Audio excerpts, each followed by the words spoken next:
Welcome to the Chiro Business Mojo podcast, where we deconstruct the methods, marketing, and mindset of successful business people and chiropractors from around the world. And now your host, Dr. Richard Day. Yes, I am Dr. Richard Day, and this is the Chiro Business Mojo podcast.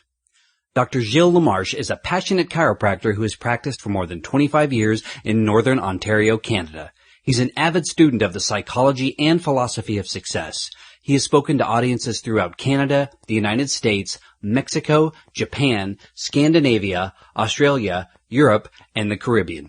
He is the author and co-author of more than 13 books, including The Art of Being Healthy series, Say Yes to Chiropractic Success, and the Parker System for Professional Success. Gilles was named Canadian Chiropractor of the Year in 2006 by the readers of Canadian Chiropractor Magazine. And for the last 3 years, he served as the Vice President of Professional Relations at Life University. Welcome, Dr. Gilles Lamarche. Thank you very much for having me, Richard. It's a pleasure to be with you this morning. Well, feel free to jump in and correct or make up for any gaps in your bio that I may have glossed right over. Well, I mean, if we spent just time talking about my bio, we'd spend the entire 30 minutes just talking about a bio.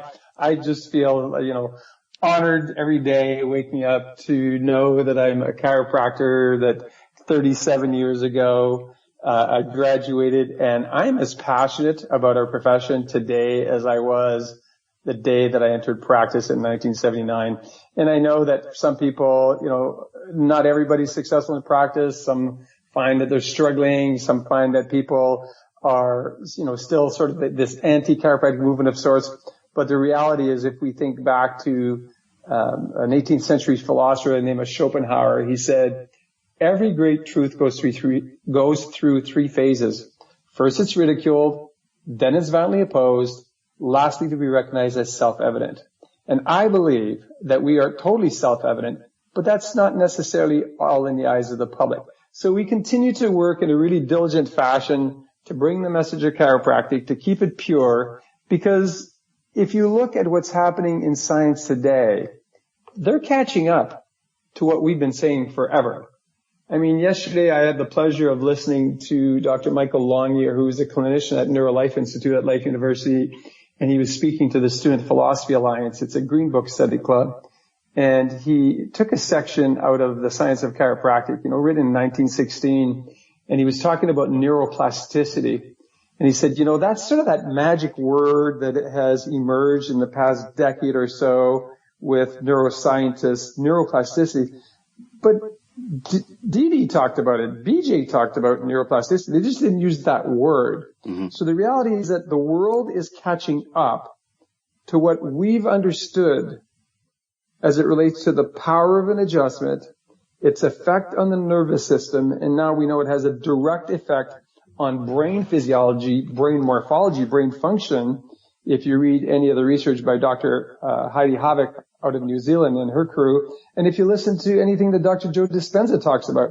So we are, in my opinion, we're at the best time in history to be chiropractors. We've got to remain steadfast.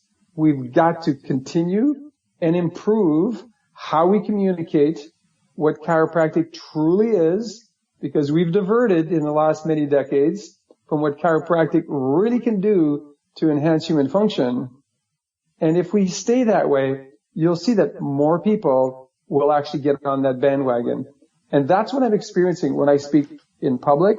That's what I'm experiencing when I speak to individuals socially. They're starting to get it. They go, my gosh, I had no idea that's what chiropractors did.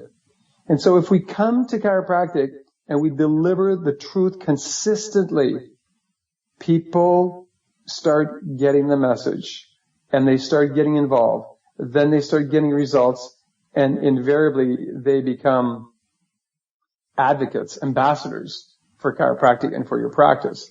So we as a profession and every individual chiropractor must maintain a high level of diligence in communicating chiropractic and becoming great communicators from the spoken word, from the written word, and so on.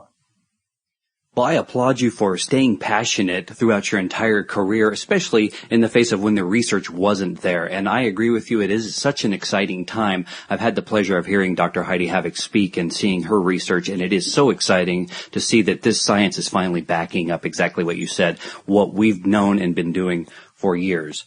So take us back to the beginning for you. How did you become passionate about chiropractic? What is it that got you started in the profession? So I was in ninth grade, and I was in an all-boys Catholic school. I was a little tiny guy. I skipped 2 grades in elementary school. So ninth grade, I was 12. And as a joke, a new teacher, since everybody else picked on me, he decided he would pick on me that day. And as a joke, he pulled the chair from underneath me, and I landed on my bottom, on the concrete floor in the classroom, and I injured my back. And of course, all the boys laughed, and the teacher laughed, and everything was really funny. But until they realized that I was actually hurt. And, the traditional route, 6 months of, going to the physician and saying, take this medication and it'll get better in time. You're young. You'll bounce back. 6 months later, I'm not any better. And someone suggested to my mother, well, maybe you should take him to a chiropractor. And my mother said, what's a chiropractor? Nobody in my family had ever been to a chiropractor. You're looking at 1967. Nobody had been to a chiropractor, but there was this new chiropractor that was suggested in our town, and I went to visit him, and he did a very thorough consultation. He did an examination, did x-rays. I came back the next day, did a report of findings in front of me and my mom, and he was really speaking to me. And I think one thing that I enjoyed was that he was seeing me as his patient, and my mother was just listening in. And then he talked about this weird thing that I'd never heard of before called a subluxation. But he talked about some subluxations that were probably recent, some subluxations that I'd probably had for a long time. And he explained how a subluxation affected nervous system function. This was all new to me, but he had an autonomic nervous system chart on the wall. He had a peripheral nervous system chart on the wall. And he started describing the areas of subluxation in my spine.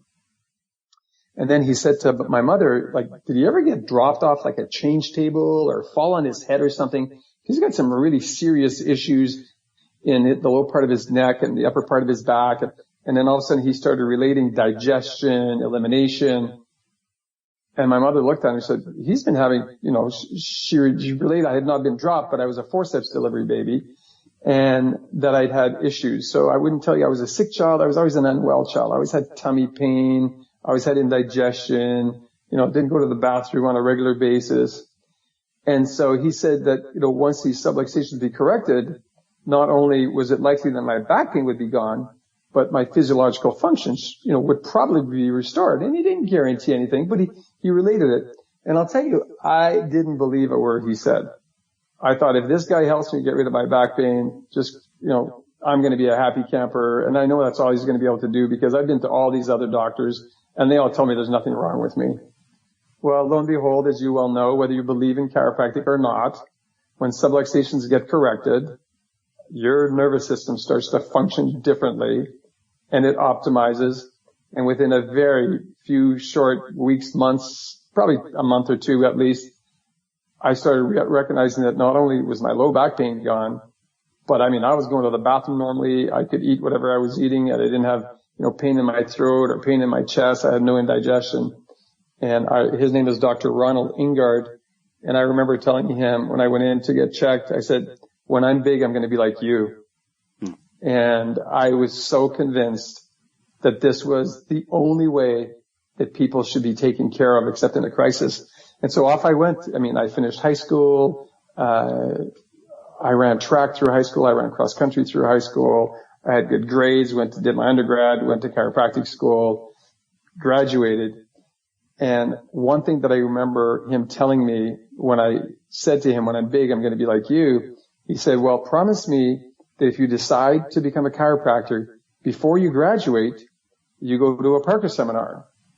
And, I didn't know anything about that. And I said, well, what's that? He said, that's where they're going to teach you to be successful.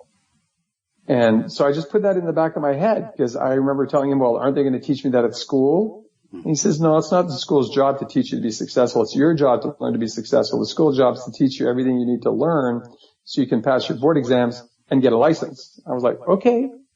And so lo and behold, I was in my junior year in chiropractic school in Toronto, and I saw an ad, and off I went to New York with 5 or 6 buddies, all piled into a car, all piled into one hotel room. And I got to personally meet Dr. Jim Parker and was fortunate to have him become my mentor, which he was from 1977 until the day he died in 1997. So I had a very, very fortunate collision with this great man, because he invited everybody to his suite. There's probably 3,000 people here in New York, and none of my friends wanted to go, but he would do that on a regular basis. None of my friends wanted to go. They said, I will never get in. There'd be too many people.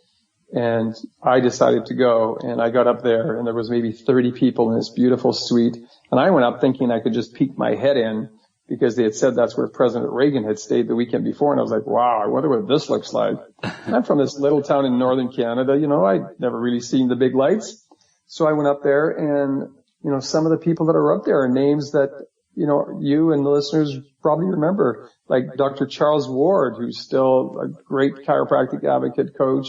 Dr. Larry Markson was there. Dr. Kirby Landis, Richard Yenny was there. There's a bunch of people. But Jim loved students, and that was before he had started Parker College, Parker University, and he ran the seminar series.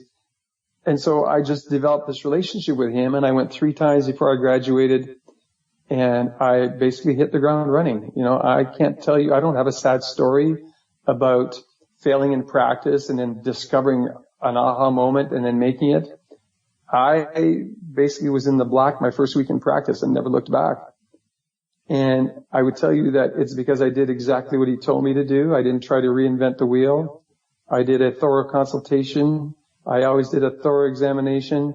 I always, did x-rays. I'd wait the next day to review all the information and present the report of findings.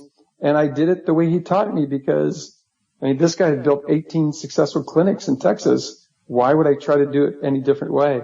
And so I've always been a consistent student. And I can't remember where I read that or who I heard it from, but someone somewhere mentioned that the difference between a master and a student is that a student thinks that he or she can become a master, where a master recognizes that he or she is always a student and can become more masterful. And so I developed morning rituals to prepare myself physically, mentally, spiritually, that I continue to practice today. And I started way back then. I read principles. I understand the 33 chiropractic principles. I read 5 or 10 minutes out of a green book every day to keep myself focused, to keep myself passionate. And then, of course, then I just recognized the beauty of a chiropractic adjustment as patients get well. And another line that he had taught me that was so powerful, had such a huge impact on my life, was take no credit, take no blame. In other words, when the patient gets well, recognize that it's the body that's doing the healing.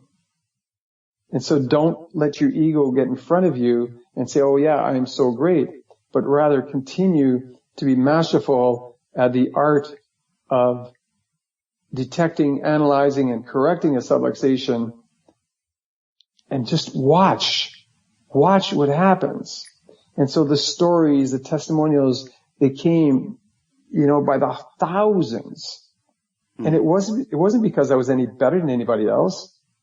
It was because I focused on the basics.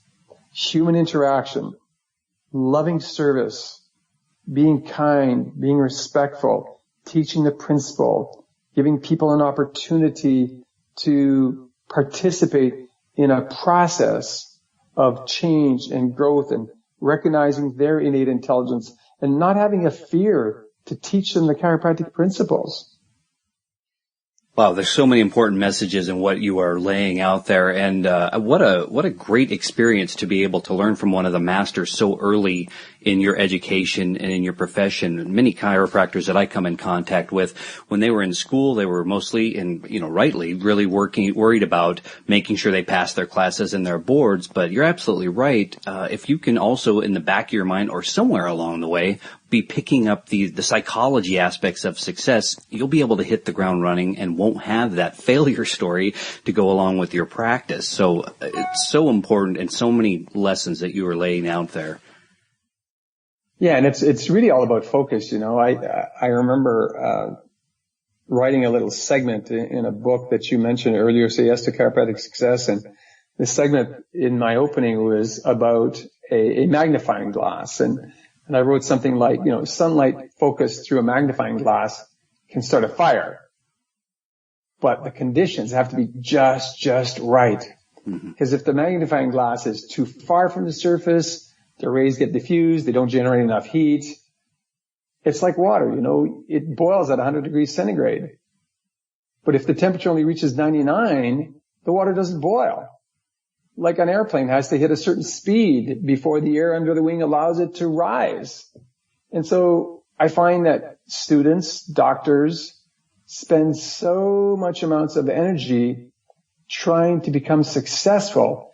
They seem to do everything or try everything or always looking for something new, but sometimes they're just going through the motions and they wonder why success eludes them.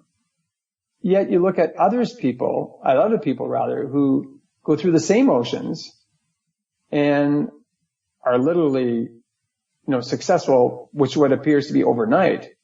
But the difference between the two is that those of us who experience the success that appears to be overnight in the eyes of others, we put our feet to the fire. We have rituals. We do things repeatedly because it enhances how we think. It enhances our physical body, it enhances our mind, it enhances our spirit. And we come to it from this space of desire. So you've got to want it.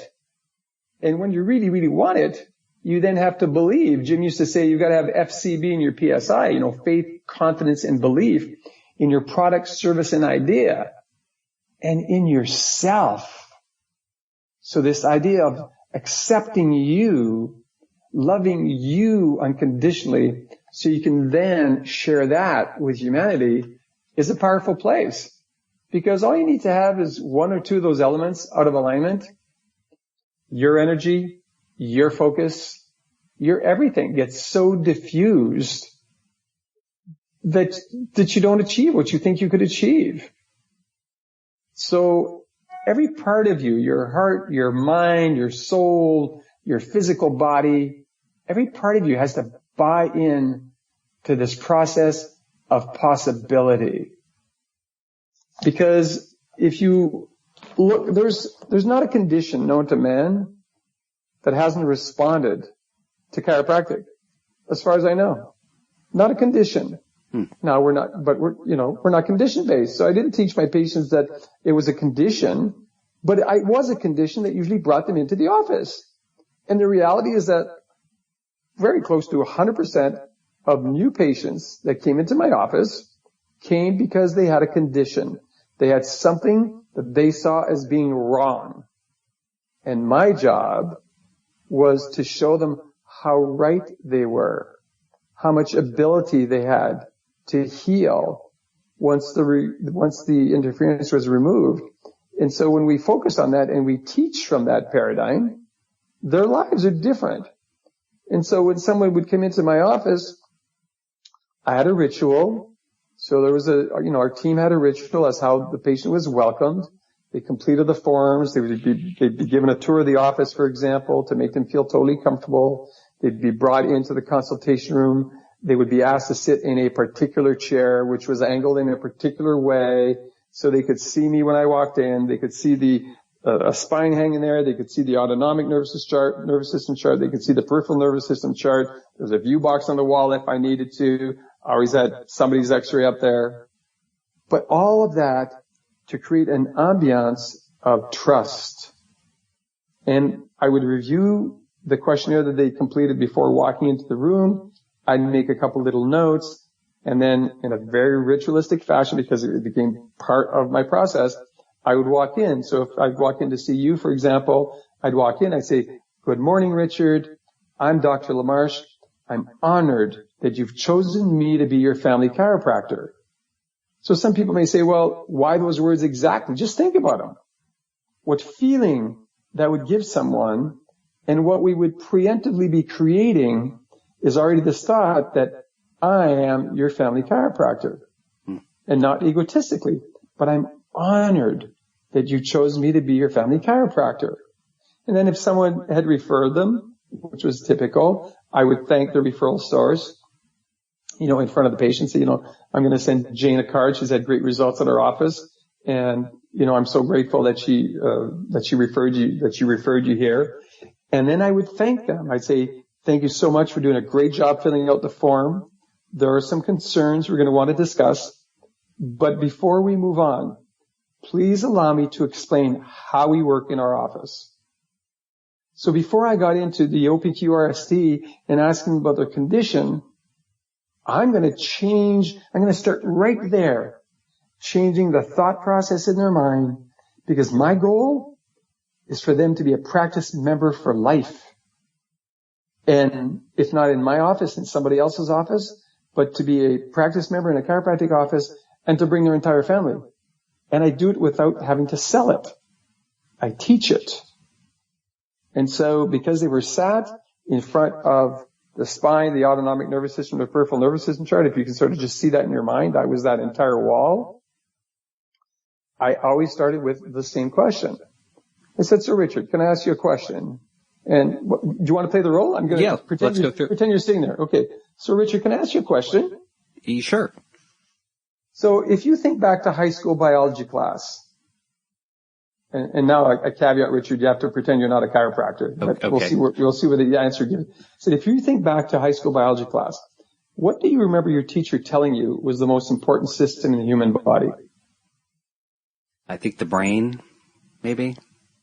Okay, so that is not the typical answer that we would get, but I'll go down that. I'll tell you the typical answer, then I'll go down the road with you, because the odd times somebody did say the brain. But the number one answer that I would get most of the time is the heart. Yeah, it's hard as a chiropractor to go back to. Exactly. That's what I was saying. You have to pretend you're not a chiropractor. So the number one answer I would typically get would be the heart. Okay. And I'd say, you're right. That's probably what your teacher taught you.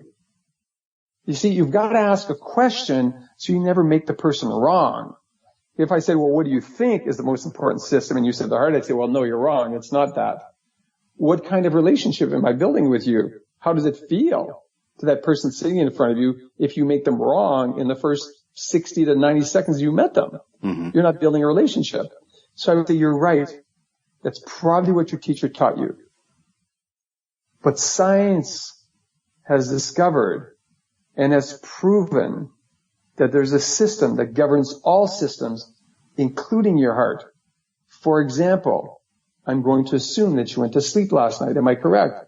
Yeah. Of course, you'd say yes. I'd say, and you woke up this morning and your heart was still beating. What told it to do that? Typical answer is that. I don't know. I'd say, well, you look like you're in really, really good shape. You must exercise. And the patient says, yes, I do. I said, did you ever notice when you exercise that your heart starts to beat faster? You start to sweat. You start to breathe a lot quicker. You breathe a lot deeper. Did you ever notice that? Well, yeah, of course, doctor, I've noticed that. I said, well, what tells your body to do that? And they come back to, I don't know. And then I point to the skull. I said, what's in this? And they go, the brain. And my next question is, and what does the brain control? Richard, I've asked this thousands of times. The number one answer is everything. Everybody knows that the brain controls everything, but they never put the pieces of the puzzle together to figure out that if there's an interference somewhere between their brain and their tissue, that interference is going to lead to a dysfunction. They never put it together. And so after I say, you're right, the brain does control everything, I'd say, so let's look at this chart. And I'm not going to talk about their pain, But the examples I'm going to give as I explain the chart are all related to the symptoms that they've already identified on their intake form. So for example, if they said, I got low back pain, it radiates into my right leg, into my right testicle, or whatever it might be, I would relate my explanations that way. I'd say, okay, so let's look at this chart. And I would start with the peripheral nervous system chart typically. And I'd say, okay, so you've got your brain here. I said, do you know how the brain communicates information to the rest of your body? And sometimes they say, yeah, I think the spinal cord. Sometimes they say no, but I would point it. I said, it's through the brainstem here and the spinal cord. And I said, and if you follow this, you'll see that from the spinal cord, there are nerve branches that exit, that go to all parts of your body, including your low back and your right leg, if that was what they were complaining about. And then I'd move over to the autonomic nervous system chart. And I'd say, if you look at these nerves, you'll see that these nerves also go to the right testicle, but also go to the bowel and the bladder, et cetera, et cetera. And then would be my next question. I said, do you think that if the message from your brain to these parts of your body if the message is not getting to these parts of your body, do you think that could be the cause of why you're showing up in our office today? And it's like deer in the headlights, right? They go, oh my gosh, I had no idea. And so then you get into the OPQRST, you do the stuff that you need to do legally. And at the end, my last question of the consult is always, so tell me, Richard, we understand this is what's going on, but what is it that you can't do that you'd love to be able to do because of what's happening here? And you may say, well, you know what? I can't play. I got 4 kids and I just can't get on the floor and play with my kids anymore. It's just breaking my heart because they're after me. They want to play with me. And you see there, I've got an emotional tie. I've got an emotional tie to you with your children. And I'd say, wow, I understand. I've got 3 kids and I know how much fun it is to play with my 3 kids. And now I've got 4 grandchildren, how much fun it is to play with them. I understand. I want to, go ahead. I'm sorry. I didn't. No, I'm good. Because then I go into an examination. Then I go into an examination process. But it's the setup piece. Because if you don't set it up, you're not building the relationship based on what you want to achieve in the long run. Because I've seen too many people come in and out of chiropractic offices. Back pain's there. They get adjusted. Back pain's gone. They're gone. And then they could come back 5 years later. They got serious degeneration that they didn't have 5 years before. It's crazy. We've got to teach it from the perspective of what it is that we truly offer.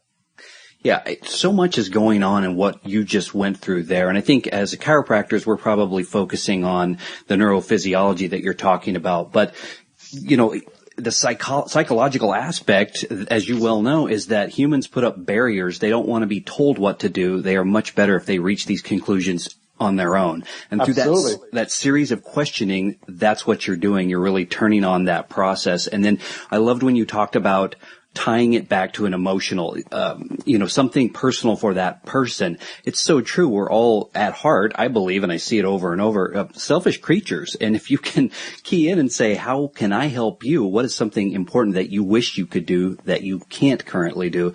You're really speaking directly to that person's needs. And the entire course of the conversation you just laid out is so important because you're building that rapport. You're building that trust. And I have heard people memorize scripts and give a report of findings, and it is so sterile, and there is absolutely nothing, that rapport is not happening in a real way. And it's not fun for the doctor either. Oh, right.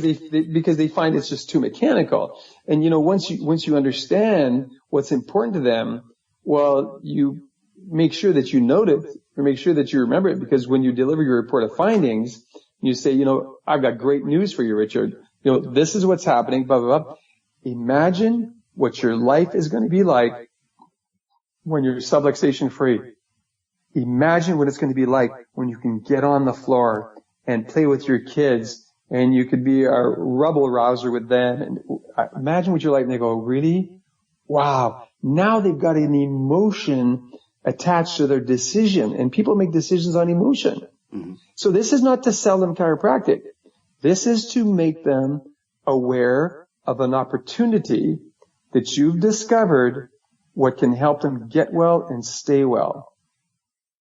And chiropractors. That's our job.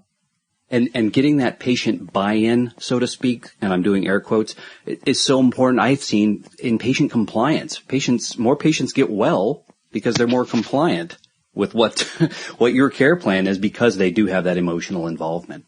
Exactly.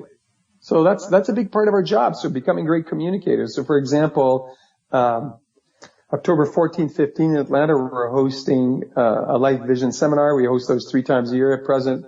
And the Talk the Tick competition, chiropractic students developing their elevator speech, if you like, or their short 5-minute healthcare class of sorts, from all over the country, and some from Spain and some from New Zealand. I mean, there's students coming from everywhere for this competition. We're going to host the preliminaries on the Thursday and then the finals on the English side. There's finals on the Friday. Well, we've got a Spanish and an English competition. And the process was initially started by Dr. Eric Van Slooten, but now taken over by Dr. Jason Deitch, who runs Amplified, and Dr. Brad Glowacki, who to me is a communication expert. But, Brad and Jason are going to be here as well, and other chiropractors who are spearheading this movement in different chiropractic institutions are going to be here as judges. For example, I don't have all the list of judges in front of me, but, Alex Vidon's very involved with one school, so he's going to be here as one of the judges. And it's just going to be an awesome group of people. And I support that, because if we could teach our students to become great communicators, this profession is going to thrive, absolutely thrive. Communicate with the spoken word, and learn to communicate also with the written word. 2 important pieces of building a practice, but more importantly, impacting your community. Communities are wanting to discover what you have, the gift of healing that exists in your hands. When you detect, analyze, and correct subluxations, people want to know. But if you don't communicate it, they'll never know. And as a profession, we've done a really lousy job of doing that. So it's imperative that we start individually, and that in time we build this collective consciousness of communication that really brings the truth. And so supporting research, whichever way you can. This morning I actually had to, realize that I had to pay my dues for the Australian Spinal Research Foundation. Because I got an email from them saying, "Oh, we're hoping you still want to be a member, but your card was declined." And I was like, "Yeah, my card was declined because you've been using the same card for a few years, and it had an expiry date of 09/14. That's why it was declined." So all I did was, I got on. I was like, "Oh, do you have this card?" He said, "Yes." I said, "Okay, change the expiry date. It's now 09/19. And somebody said to me, "But it's in Australia." I said, "Yeah, it's in Australia. Look at some of the research they funded. Look at Heidi Havek's research that they funded. Phenomenal. They funded all sorts of other research. We've got to give to somebody, and they're an organization that is focused on subluxation neurological chiropractic research. It's not another damn study on back pain." Well, I want to shift. We talked earlier about something you are working on, and that is a series of books called The Art of Being Healthy. Tell us about that.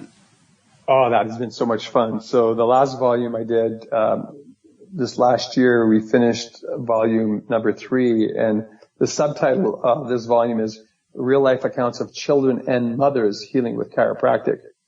So the title, The Art of Being Healthy, Real Life Accounts of Children and Mothers Healing with Chiropractic. And now I'm starting another volume, and the subtitle of that is just going to be Real Life Accounts of People of all ages healing with chiropractic. And what I do, chiropractors submit stories to me, and I pick, the top 100 stories, let's say, to do, because typically a book will have about 100 stories, and then get the doctors to personally get involved. They pre-purchase copies of the book. I teach them how to use the book to broaden their circle of influence within their community. And every book, every author then gets a seal, if you like, a sticker, but it's a pretty seal that goes on the front of the book to actually customize the book. So, for example, Dr. Richard Day, your office address, your phone number, your website, etc. And I always suggest that they just gift it. So I always suggest that the sticker would be compliments of Dr. Richard Day, with your info. And I'll tell you, on August the 12th, and I've been committed to doing this, but on August the 12th this year, I had my first grandson was born. I have 3 granddaughters, but my first grandson was born, and he was immediately shipped into NICU. My daughter's daughter, my granddaughter, was born at home in the tub, and my daughter and son-in-law were planning the same thing for the second pregnancy. And the midwife decided there was some distress, so off to the hospital they went. But Huntley had an extremely, extremely traumatic birth and was given the diagnosis of HIE, which is hypoxic ischemic encephalopathy. In other words, brain damage. They said he was having seizures. They wanted to put him on phenobarbital. I mean, you name it. Now, totally grateful that they kept him alive until I got there. But I got there within, 24 hours. They live in Edmonton, Canada, so it's pretty far away. But I got the first flight I could get out of here, headed over there, and won't share the entire story, but I'd already had a chiropractor get to his bedside within the first 90 minutes or so after he was born. And I chatted with her on the phone, and she described what she was feeling. I got there. I started working on his upper cervical occiput C1, C2 area about every 2 hours, 24 hours a day. And it was on the 4th day when his vitals started to stabilize, because the first 3 days they'd also dropped his body temperature by 3 degrees centigrade. So, he was at 34 degrees centigrade under a cooling system, but I would shove my hands in there. I would palpate his skull, palpate his upper cervical spine, do a light adjustment, go back, keep checking him. Nothing changed, Richard, for 3 days. On the 4th morning, when my daughter and son-in-law got up, because I was staying up all night, when they got up, I was like, he's had a perfusion rate over 97% all night. He went between 97 and 100.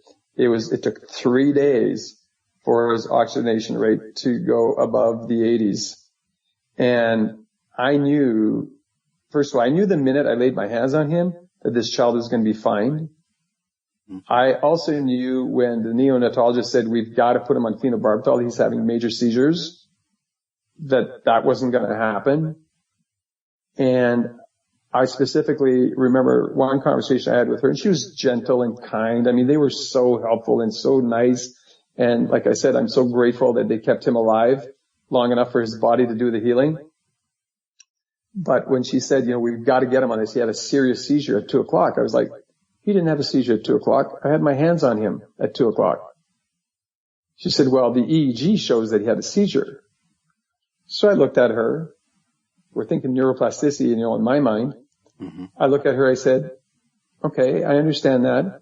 I said, what's the possibility that what you're interpreting on the EEG as abnormal, because it's different than what you would typically want to see, I said, what's the possibility that that's his innate intelligence sparking new pathways, developing new neurological connections to repair the damage that occurred during the birth process? And I'm telling you, it was such a beautiful moment because she looked at me, she was like, I never thought about it that way. I said, well, that's how I look at the body, because I believe that he's got an innate intelligence that is actually going to heal his body as long as we keep him free of interference. She went, well, I guess you just do what you do. And she literally turned around and walked off. And when they had him off of all life support, except a feeding tube by day 6, because they took the respirator out at day 4, but they continued to give him oxygen because if they took the oxygen off, he wasn't saturating well. But by the end of day 6, he was breathing on his own. He hadn't developed the suckling reflex strong enough yet, so he couldn't feed from my daughter's breast. But they were feeding him my daughter's milk through the gastric tube, through the nasal tube. And I'll tell you, they continued to observe him. They kept him another week. The child is a normal, fully functioning 3-week-old baby today. Wow. Okay. Now, I still get the wow. You said wow, and my entire body just shivered. And I'll tell you that it was like I'd been called to be a chiropractor and practiced my entire life to take care of that child during those 4 days. Because it was on the fourth day when he started showing huge improvement that I said to my daughter, I said, do you realize I still have the same clothes I had on when I flew here from Atlanta?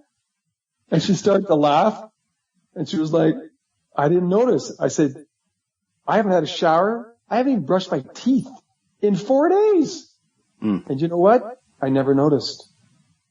I was so in that zone that Jim Parker taught me, being presently time conscious and having faith, constant belief in the product, service, and idea of chiropractic, that time stopped. And when Joe Dispenza talks about neuroplasticity, he talks about, how the brain starts to change physiologically and then morphologically, and how when you're connected that way, chiropractors connected innate with another human being, he says time literally stops. He says you go from being someone to no one to just everyone. You're just connected. And that's the experience I had. And so from that moment on, I became that much more on fire. I was on fire. I mean, anybody that knows me will tell you I've been on fire for chiropractic my entire life.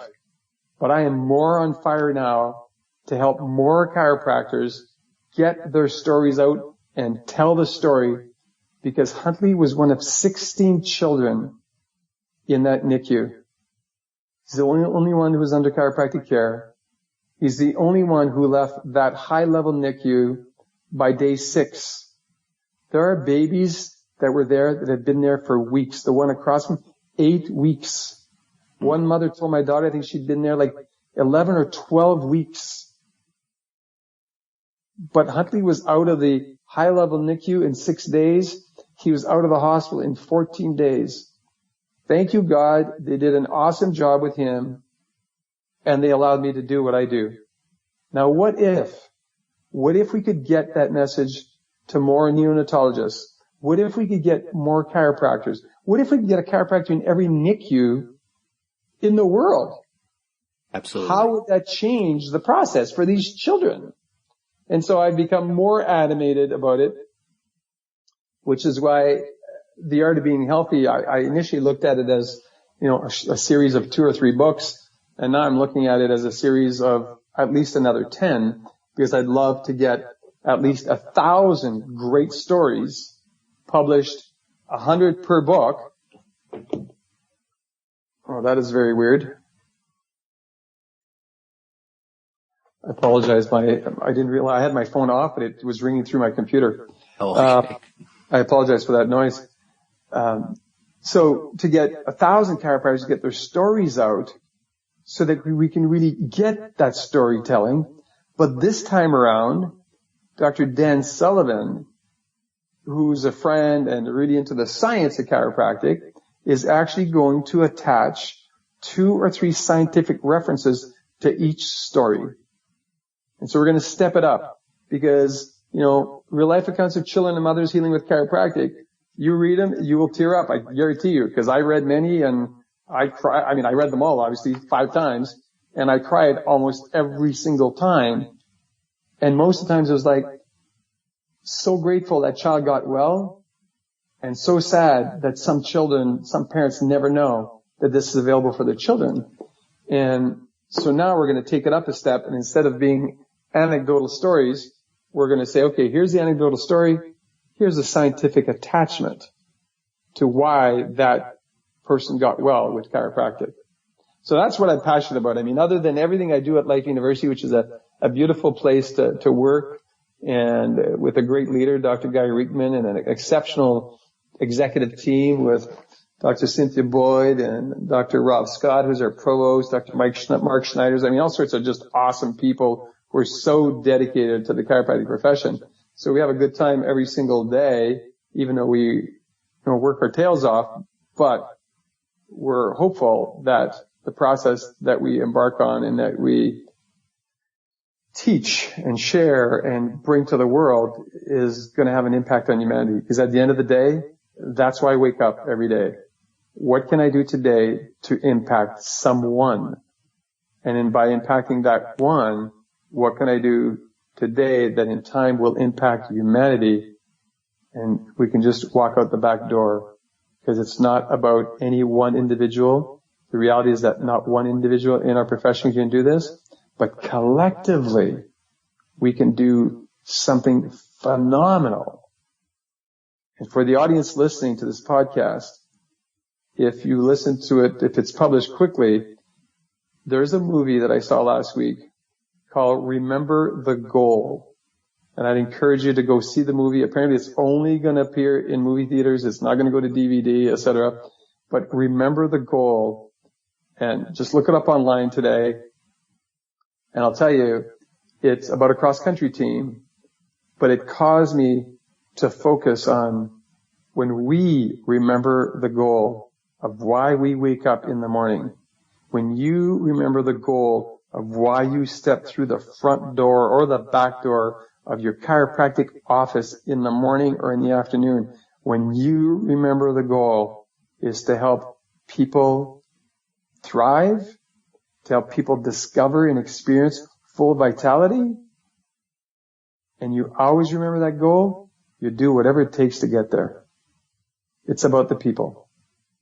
Well, what a powerful story. Thank you so much for sharing such a personal story of chiropractic. And chiropractors, don't forget about the power that we have to affect lives positively. If you ever feel yourself down about your business or your profession, it is these kinds of stories that make a difference in real people's lives every day. That is what makes the profession so great. I want to shift now to the final thoughts. Unfortunately, all good things must come to an end, and that's where we find ourselves now. So, besides the wonderful books you are writing, and I'm definitely going to be linking in the show notes to those for people who are interested, what's a favorite book you recommend that our listeners check out? Well, they're called a series of books called the Green Books. Oh my gosh, what a concept, right? The Green Books. And it just floors me when I talk to chiropractors and I say, so when's the last time you read a Green Book? And they go, oh, I don't think I've ever read one. Or I ask the question, you've probably heard that there are 33 chiropractic principles. And they say, yeah, I've heard about it. I said, ever read them? No. That drives me crazy. And so I've got a series of Green Books. I've got the entire series of Green Books, actually. My favorite still is The Bigness of the Fellow Within. And though, yesterday I went to Dr. Longyear. It was called The Science of Chiropractic. And what I do and what I've been doing for decades now is I literally just pick a Green Book in the morning and I just open it wherever. I will be honest, I have never read any of the Green Books from cover to cover. I've never read from page 1 in, let's say, the science, to page 400 plus. I've never done it. But I've read thousands and thousands of Green Book pages because I just pick the book, I open it. Now, it's not to tell you that I haven't read some chapters of books. So, for example, in the science book, I remember reading, the entirety of the Normal Complete Cycle, for example. There are pieces that I've read chapters in its entirety, but on a day-to-day basis, that's what I do. In the morning, I do my soul preparation, and then I tap into a Green Book. And I don't read for a long time. I typically read 5, 10 minutes maybe. I'll read 1, 2, 5 pages. But it sets me up for success. It set me up for success in my practice. For probably the first, most of my 25 years in practice, I would read the Parker Principles. There was 13 of them. Simple things. Just feed your mind with who you want to be and what you want to accomplish based on your why. I have a very simple why. It's been the same thing for 3 decades at least. And it's my purpose statement, my personal purpose statement, which reads this way. I pledge my life to my greatest expression of love and service for the benefit of humanity. That's my purpose statement. That's why I get up in the morning. That's my why. And then on that foundation, I have, when I was in practice, I had the practicing chiropractor pillar. And now I have a chiropractic administrative pillar, if you like. I have a speaker pillar. I have a husband pillar. I have a father pillar. I have a grandfather pillar. But I build from that foundational premise. And when you have a strong why, everything evolves from there. But you've got to create a ritual or a series of rituals that allow you to stay connected to your why. Because you know what? You're going to trip up sometimes. There's going to be mountains to go over. There's going to be huge boulders right in the middle of your pathway. And if you're not willing to go around and do whatever it takes to get there, then you're going to fall. First you falter, then you fall. Let me tell you something. It's much more difficult to get up from a serious fall than it is to stay committed and to walk around the boulder or to climb over the boulder, even in 105-degree weather, to climb over that darn hill instead of just stopping and allowing yourself to fall. I believe that if our colleagues develop rituals that cause them to stay focused on their why with a really strong how, and they built a team of people around them, they were with mentors or with coaches or whatever, created groups, or they joined Life Vision and came and hung out with us 3 times a year at Life University or in the Atlanta region, or they decided to come to Life Vision Canada that we're going to host at the end of March in 2017. If we create groups that way, and there's many groups, right? So there's groups at Life, there's other groups. There are other groups that I highly respect. You know, Dr. Claudia Anrig and her pediatric group. You know, Dr. David Jackson, his EPIC group. You know, Brad Glowacki's communication process. Troy Dukewitz. I mean, we have so many awesome people in our profession, but be part of something would be my final suggestion, and create the rituals that will allow you to experience life fully.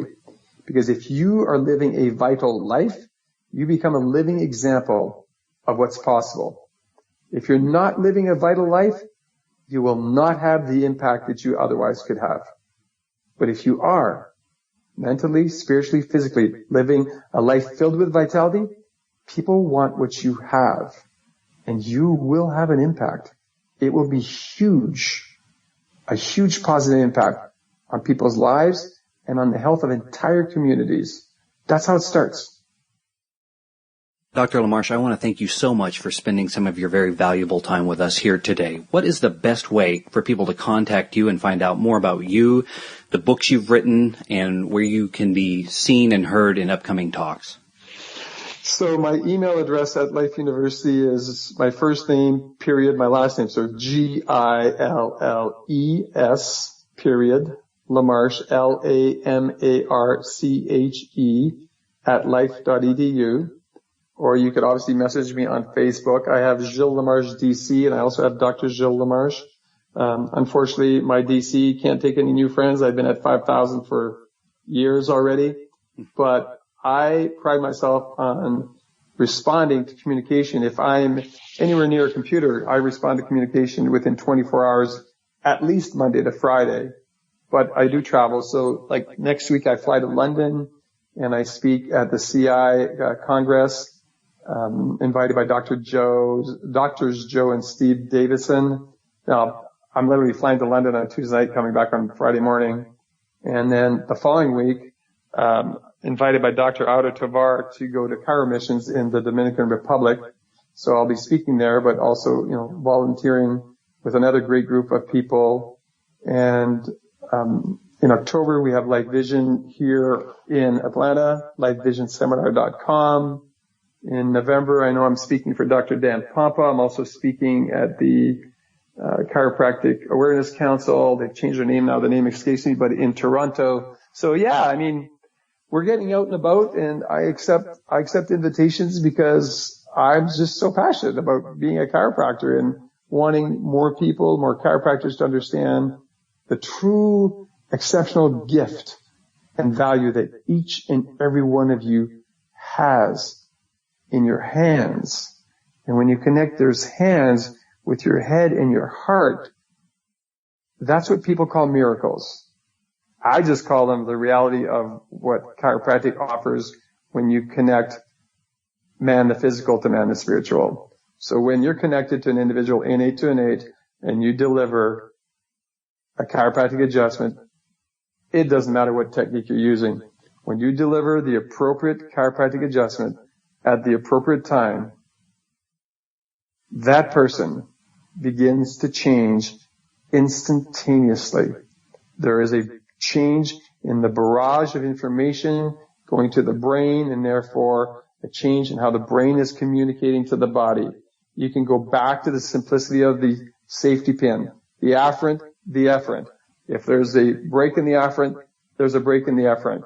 And whenever there's a break in either or, you've got an issue, and you are not living a vital life. I want all of our colleagues to live a vital life so they can then transmit that message to everyone they encounter. Well, Dr. Lamarche, I want to thank you so much for everything you have done for the chiropractic profession over your career and for sharing your passion about chiropractic with us here today. It has been an honor and a pleasure. Always love being with chiropractors, whether it's face-to-face, online, on a phone, on a plane, wherever. I love chiropractic and I love chiropractors, so always happy to serve. Thank you so much for inviting me. Thanks for listening to the Chiro Business Mojo podcast at www.chirobusinessmojo.com.